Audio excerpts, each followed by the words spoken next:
Baik, selamat pagi, shalom Bapak Ibu Saudara yang dikasihi Tuhan. Berjumpa lagi dengan Mesbah Syukur pada pagi hari ini. Saya percaya kita semua pagi hari ini di dalam kondisi yang baik. Puji Tuhan, jikalau Tuhan masih memberikan kesempatan pada kita semua untuk pagi ini datang untuk menyembah Dia.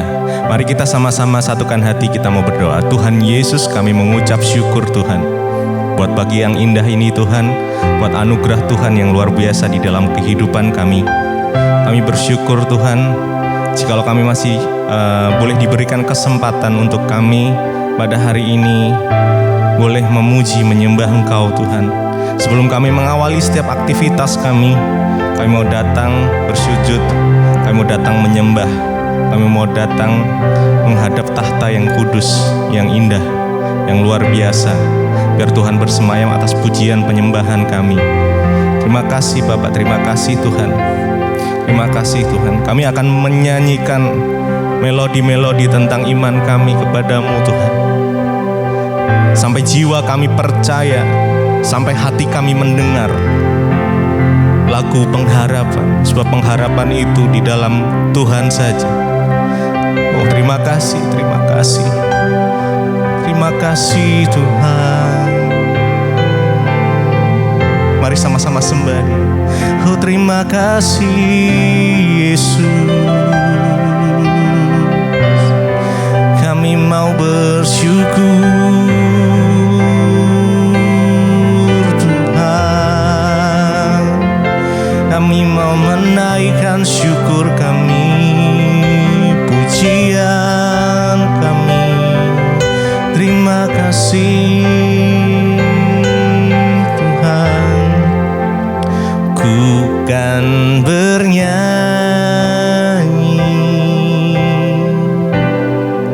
sampai jiwaku percaya,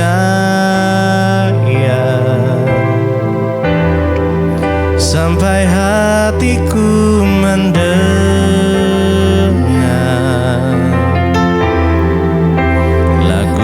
pengharapan.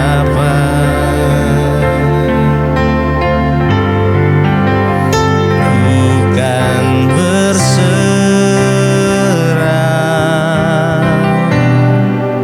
ku tahu aku tak sendiri. Ku yakin Kau mengasihiku,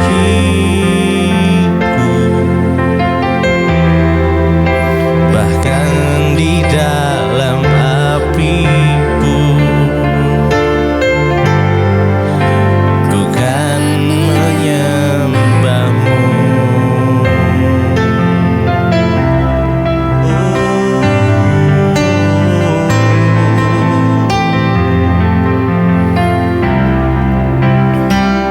Bukan bernyanyi sampai jiwaku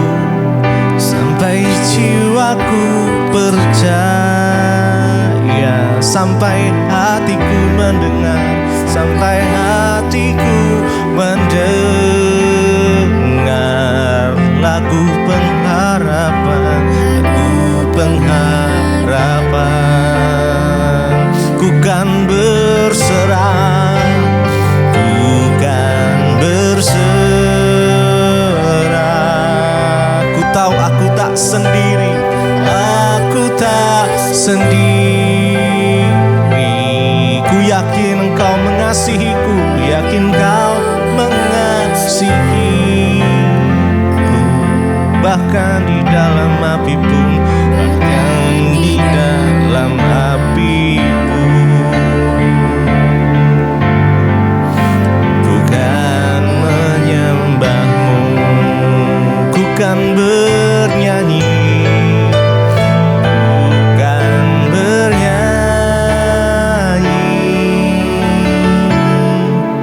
Sampai jiwaku percaya,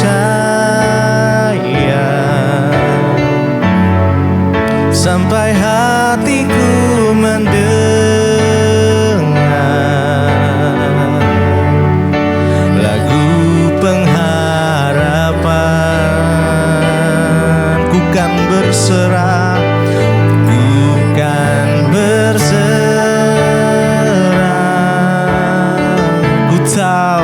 tahu aku tak sendiri. Ku yakin kau mengasihiku,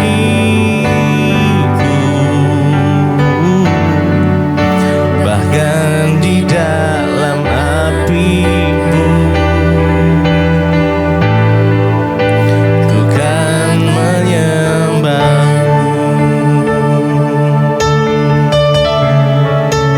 ku kan menyembahmu Tuhan. Bahkan dalam kondisi apapun, kami kan tetap menyembahmu Tuhan. Kami sembah Kau Tuhan, kami sembah Kau Yesus.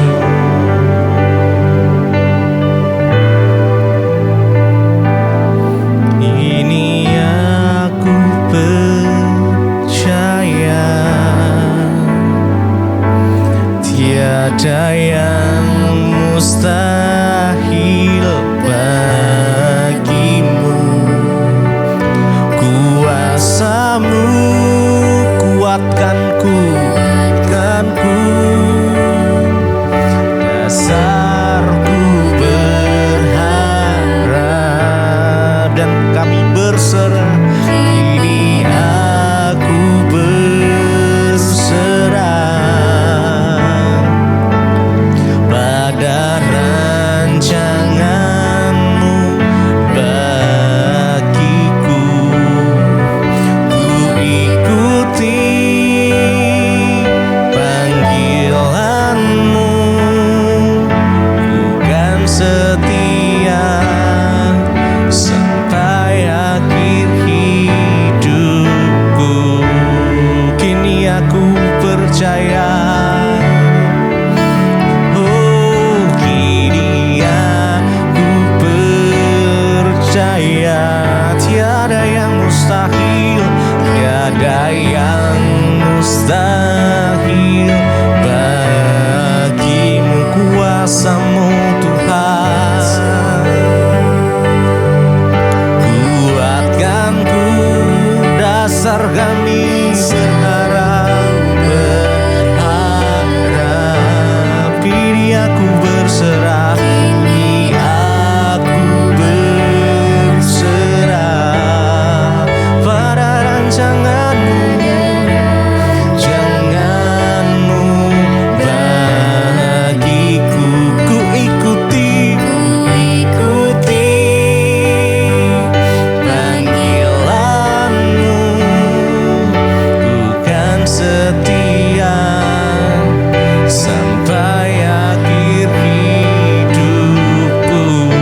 Kini aku percaya,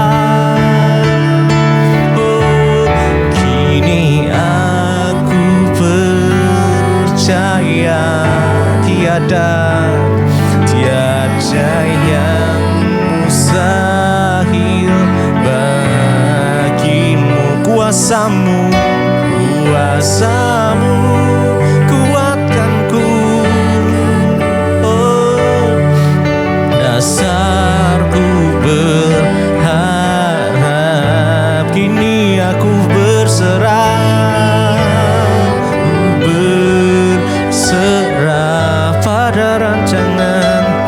pada rancangan-Mu bagiku. Ku ikuti panggilan-Mu, ku kan setia sampai akhir hidupku.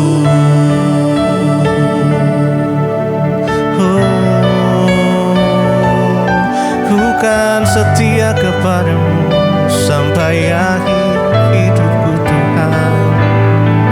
Aku percaya tiada yang mustahil bagimu Yesus, tiada yang mustahil bagimu. Kedahsyatan-Mu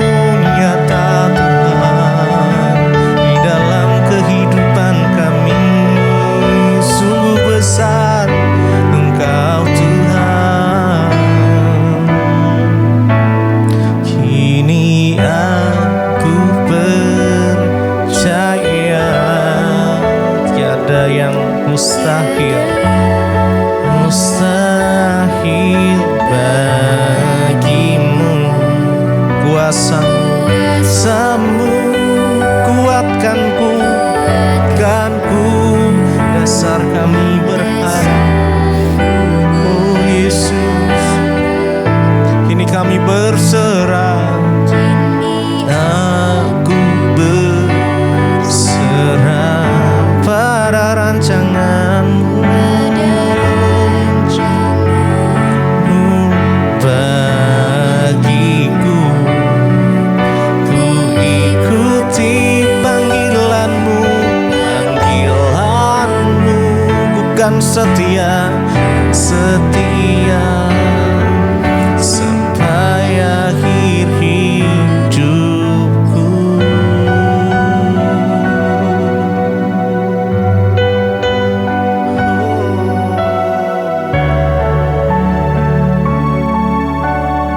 Terima kasih Bapa buat hari ini. Terima kasih Engkau sudah membangunkan kami dengan tubuh yang sehat. Terima kasih buat anugerah-Mu Tuhan. Pada hari ini kami akan mendengarkan firman Tuhan yang akan melandasi kehidupan kami sepanjang hari ini. Bahkan sepanjang hidup kami, firman-Mu adalah pelita bagi kaki kami. Biarlah lewat kebenaran firman-Mu kami dituntun, diajar, bahkan ditegur, agar hidup kami semakin berkenan di hadapan Tuhan. Bapa, urapi hamba-Mu yang tidak ada apa-apanya, urapi setiap kami. Di dalam nama Tuhan Yesus kami berdoa dan bersyukur. Haleluya. Amin, amin, amin. Iya. Saudara, selamat pagi. Saya percaya pagi ini kita bangun dengan sukacita. Apapun persoalan pergumulan kita tahu dan percaya dalam nama Yesus ada jalan keluar. Baik, hari ini kita akan sama-sama belajar firman Tuhan yang kita percaya bahwa firman itu akan melandasi hidup kita, sehingga dalam kita bertindak, kita berpikir, kita berkata, semuanya sesuai dengan firman Tuhan. Hari ini saya ambil firman Tuhan dari 1 Korintus pasal yang pertama. 1 Korintus pasalnya yang pertama, ayatnya yang ke-18 dan ayat yang ke-19. Firman Tuhan berkata, di sana judul perikopnya adalah hikmat Allah dan hikmat manusia. 1 Korintus pasal yang pertama ayat 18. Sebab pemberitaan tentang salib memang adalah kebodohan bagi mereka yang akan binasa, tetapi bagi kita yang diselamatkan, pemberitaan itu adalah kekuatan Allah. Ayat 19, karena ada tertulis, aku akan membinasakan hikmat orang-orang berhikmat dan kearifan orang-orang bijak akan kulenyapkan. Saudara, firman Tuhan ini ditulis oleh Rasul Paulus. Surat Korintus ini ditulis oleh Rasul Paulus, ditujukan untuk jemaat yang ada di Korintus, ya. Pada waktu Rasul Paulus menulis surat ini, karena Rasul Paulus mendapat laporan, saudara, ya, tentang berbagai hal yang terjadi di jemaat di Korintus ini. Seperti yang kita tahu bersama bahwa jemaat di Korintus ini adalah jemaat perintisan dari Rasul Paulus dalam pelayanannya. Ya, dia mendapat laporan tentang di situ ada perpecahan, ya, di situ ada berbagai macam hal yang terjadi, ya, ada orang-orang hidup dalam dosa, kenajisan. Bahkan, ya, Rasul Paulus mendapat laporan bahwa orang-orang mulai hidup di dalam dosa-dosa dan tidak lagi mempedulikan ajaran-ajaran tentang firman Tuhan, tidak lagi mempedulikan ajaran-ajaran dari Alkitab, ya, dari firman Allah. Pada waktu itu belum ada perjanjian baru, saudara, ya. Belum ada Alkitab, yang ada itu adalah perjanjian lama. Dan di sana banyak pengajar-pengajar yang bermunculan dan mengajarkan, ya, bermacam-macam pengajaran yang timbul di jemaat Korintus pada waktu itu, sehingga mendorong Rasul Paulus untuk menulis surat kepada jemaat di Korintus, yang kita yakini bahwa setiap tulisan yang diilhamkan Allah itu adalah firman Tuhan, termasuk surat Korintus ini. Ya, Rasul Paulus berkata ayat 18, sebab pemberitaan tentang salib memang adalah kebodohan bagi mereka yang akan binasa, tetapi bagi kita yang diselamatkan, pemberitaan itu adalah kekuatan Allah. Ya, mengingat ada beberapa orang yang tidak lagi peduli tentang firman, tentang pemberitaan salib Kristus, bagaimana membayar harga, ya, bagaimana menyangkal diri, Ya, Rasul Paulus menegaskan kepada mereka, firman Tuhan ini berkata, sebab penderitaan tentang salib memang adalah kebodohan bagi mereka yang akan binasa. Saudara, berbicara tentang salib, ya, itu berbicara tentang menyangkal diri, ya, berbicara tentang mematikan keinginan daging. Apa itu salib? Ya, di dalam hidup kita sebagai orang Kristen, anak Tuhan, orang percaya, kita ini dipanggil untuk ikut memikul salib Kristus dalam hidup kita. Tentunya salibnya itu bukan lagi berbentuk kayu seperti yang Yesus pikul. Tapi salib di sini berbicara tentang ya menyangkal diri kita. Salib berbicara tentang menyangkal keegoisan kita, menyangkal keakuan kita, mematikan kedagingan kita. Itu adalah salah satu bentuk utama dari menyangkal, dari memikul salib hari-hari ini, yaitu menyangkal diri. Di salib pun Yesus menyangkal dirinya. Dia bukanlah Tuhan, tetapi dia datang sebagai manusia. Ketika dia disalib, ya, dia menyatakan diri sebagai manusia yang harus menanggung kutuk dosa seluruh umat manusia. Ya, kalau dia mempertahankan ketuhanannya, karena itu Alkitab berkata, Yesus taat bahkan sampai mati di atas kayu salib. Dia tidak mempertahankan ya kealahannya, dia tidak mempertahankan ya miliknya, dia tidak mempertahankan kodratnya pada saat dia disalib, tetapi dia mengosongkan diri dan taat sepenuhnya pada kehendak Bapa. Nah, dari salib itu kita belajar, saudara, bahwa betapa kita ini harus belajar menyangkal diri. Yesus saja yang adalah Tuhan tidak menganggap kesetaraannya dengan Allah itu sebagai milik yang harus dipertahankan. Tapi dia belajar mengosongkan dirinya, mengambil rupa seorang hamba dan menjadi sama dengan kita, orang berdosa. Ya, salib itu Rasul Paulus bilang memang sebab pemberitaan tentang salib memang adalah kebodohan bagi mereka yang akan binasa. Jadi hari-hari ini kalau kita nih disuruh mengampuni, ya, orang melakukan saudara kita kesalahan, ya, kalau ngikuti egonya kita, ya pasti kita akan berkata, emang saya tidak bisa balas, emang saya tidak bisa melakukan sesuatu sama kamu. Ya, saya ini punya backingan loh, saya ini punya ini, saya bisa menjebloskan kamu dalam penjara. Itu egonya kita. Tapi waktu kita belajar tentang salib, di sana kita harus mulai belajar berkata, Tuhan, aku yakin bahwa semua yang Kau izinkan terjadi, penderitaan ini tidak enak, Tuhan. Aku menderita padahal aku tidak buat salah, aku ditipu orang, Tuhan. Tapi aku harus belajar melepaskan pengampunan, ya, dan tidak menuntut daripada dia segala hak-hakku. Aku mau belajar memikul salib. Ya, tetapi bagi orang yang akan binasa tidak mau. Ya, mereka kan berkata enak aja mengampuni, dia tuh salah loh, harus kita kasih pelajaran. Makanya ayat ini dikatakan sebab pemberitaan tentang salib memang adalah kebodohan bagi mereka yang akan binasa. Ya, tetapi bagi kita ini yang sudah diselamatkan, itu adalah kekuatan Tuhan. Bagaimana kita ini bisa kuat ketika kita menjalani masalah, persoalan dalam rumah tangga misalnya. Ya, istri harus belajar memikul salib, suami harus belajar memikul salib. Contohnya apa? Ya, ketika istri-istri yang hari-hari ini suamimu belum bertobat, pikulah salibmu, ya. Tapi saya sudah gak tahan, Bu, sama suami itu dimaki-maki, dibodoh-bodohin. Itu sudah pilihanmu, karena itu ya pikulah salibmu, ajar aku Tuhan untuk ya terus bisa mematikan keegoisanku, ya menerima suamiku dan berdoa buat dia. Itu artinya pikul salib. Tapi sekali lagi bagi orang yang akan binasa, dia lebih memilih bercerai karena salib itu kebodohan. Ngapain saya harus ampuni terus suami saya kayak begitu, mending saya bercerai. Ya, bagi orang yang akan binasa, salib, pemberitaan tentang salib itu kebodohan. Kenapa, saudara? Karena hukum Tuhan dan hukum dunia ini berbeda. Hikmat Allah dan hikmat manusia itu berbeda. Hikmat Allah berkata, ya, kalau ada orang berbuat jahat padamu, balas dengan doa, mintakan berkat bagi orang itu. Itu hikmat Allah. Tapi hikmat manusia berkata, kalau ada orang bikin jahat, kita balas lebih jahat. Dia belum tahu siapa saya. Tapi engkau akan binasa kalau engkau mengikuti hikmat manusia. Mari kita belajar, saudara, untuk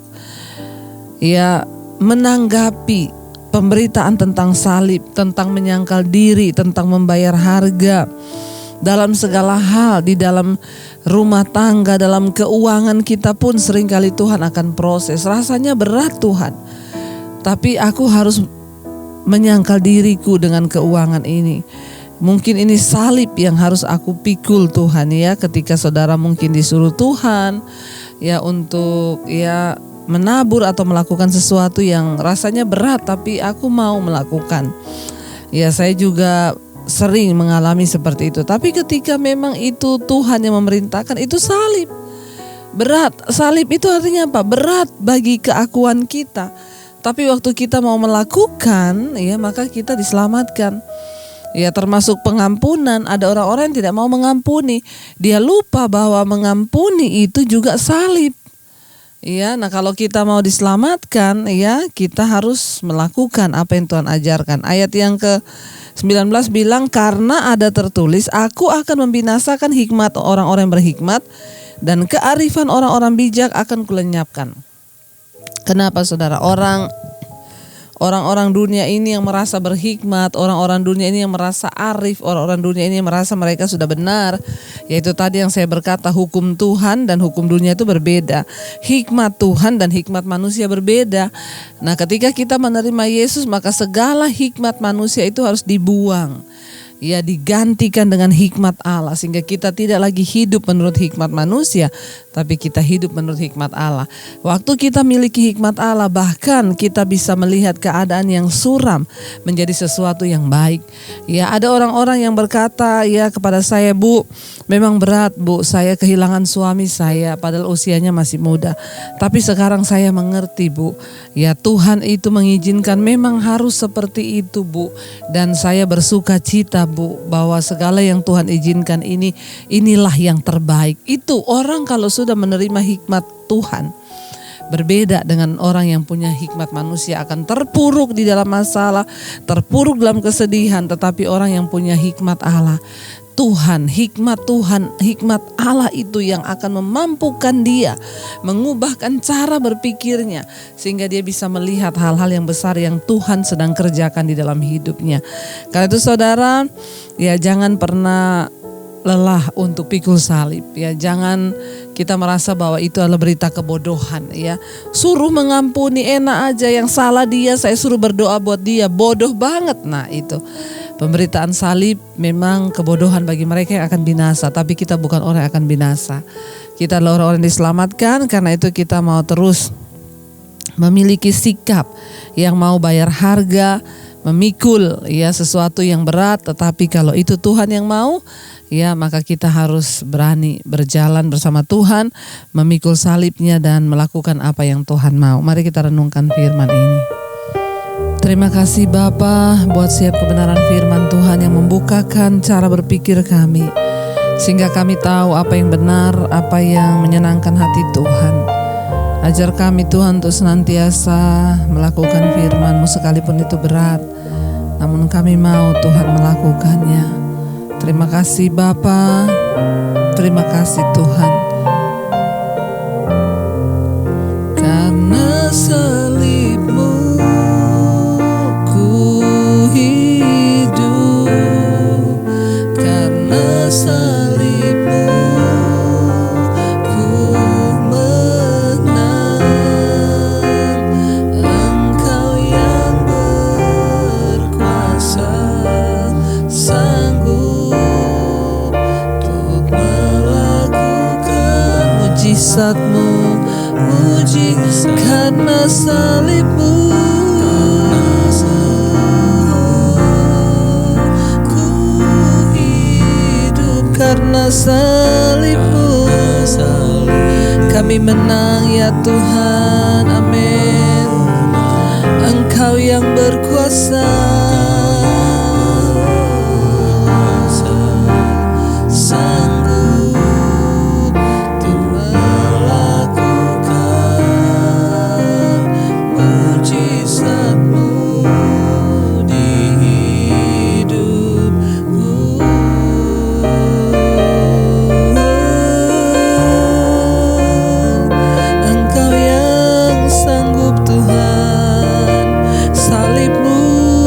yang sanggup.